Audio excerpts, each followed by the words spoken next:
kind of with those type of people, I feel like it's really when the footballer rush came in. The footballer rush, that's a good way to put it still. That's when that kind of has kind of started become known as the guy like in town as like the go-to guy for jeans, and all the footballers are coming to get their jeans off me and stuff like that.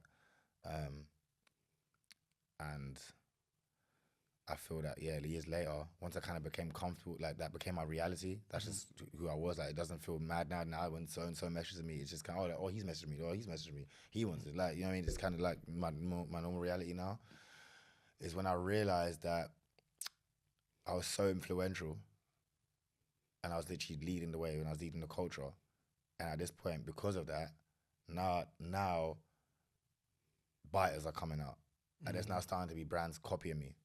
Like, I've got Mike and Miri in my comments in like 2017. Like, commenting on before we even knew who Amiri was, bro. Yeah.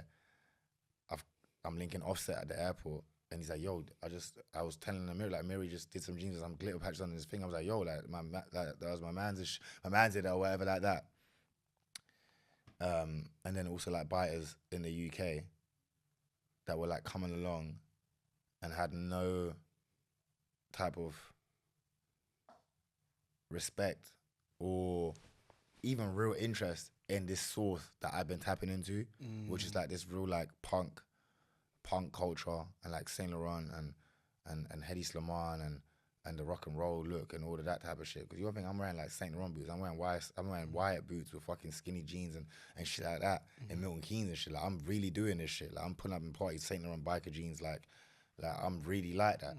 And I'm seeing these entities now that are coming along that have seen me and my influence, and they're coming along and they've got no honor for the game, honor for the craftsmanship or anything like that. I'm busting my ass, distressing each jean by hand, like with a cheese grater. I've got scars on my knees where I used to go through and cut me. I'm washing jeans in my mum's washing machine. She's beefing with me. She doesn't see it. She's calling me a bum, basically. Shit like that. And I'm putting my all into it. And then I'm seeing companies coming out in the UK over that don't give a fuck. And to them, now it's become a trend, because now I've had all these people wearing it. All my clients are footballers, etc., etc. And the rock and roll aesthetic is becoming more and more popular.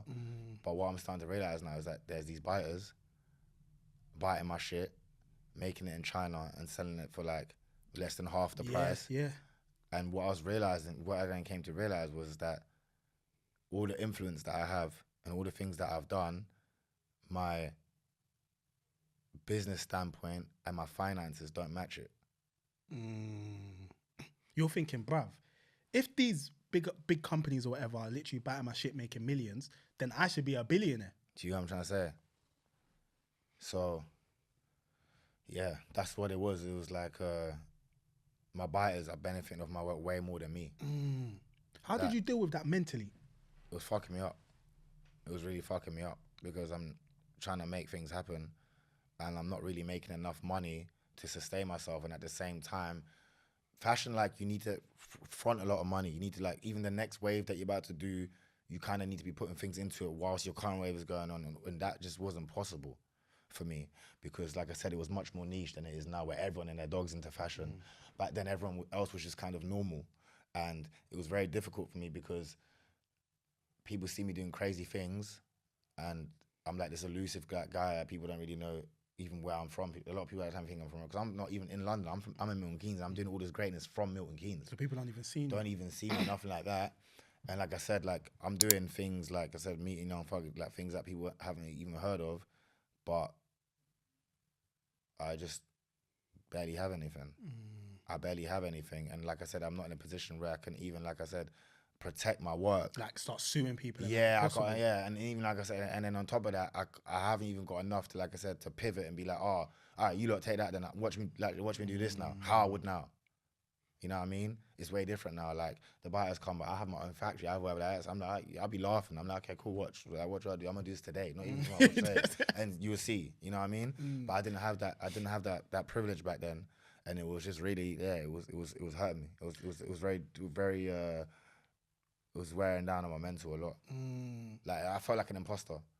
I felt like an imposter. I feel like I had imposter syndrome. In what sense did you feel like what, you're not meant to be here or something? I felt like a bit like a fraud. I felt a bit like a fraud. I'm like, how am I the influence? I am the influence. I'm the influence. but like the guys that are buying me, I can't even keep up with them financially. I can't even really back myself. What the fuck am I doing? You know what I mean? And I didn't have no help. I didn't have no help. I never had no help. Yeah, who could you even turn to talk about that? No, I had no help. And like my friends back home, like I said, they're heavily on road at this point. I don't have no help. I don't have a mentor. I didn't go to anything for anything. I don't have any funding. I don't have wealthy parents who can help me. My parents don't even want to support this. They want me to go back to uni or go to uni, whatever like that. So I've got no one that can truly help me. And yeah, like I said, I'm influential. I'm basically influential, but I'm not paid. Yeah. So I got 2 questions from that, and you could probably answer them in one answer. What advice would you give to other designers that may end up in that situation? And 2, how did you come out of that situation, both like mentally and like physically in action? Yeah, it really fucked me up. It really fucked me up. It really like yeah, it fucked me up. And I'll definitely say like it was like a dark time for me. It was like a dark phase for me. And I remember, it's so funny because I talk about it sometimes now. And like I said, because back then, I was in no way the Dagye that I am now. I didn't have the emotional intelligence that I have now. I was very, very emotional back then. And yeah, I was very driven. Yeah, I was very driven by my emotions. I was very driven by my emotions and I was very impulsive.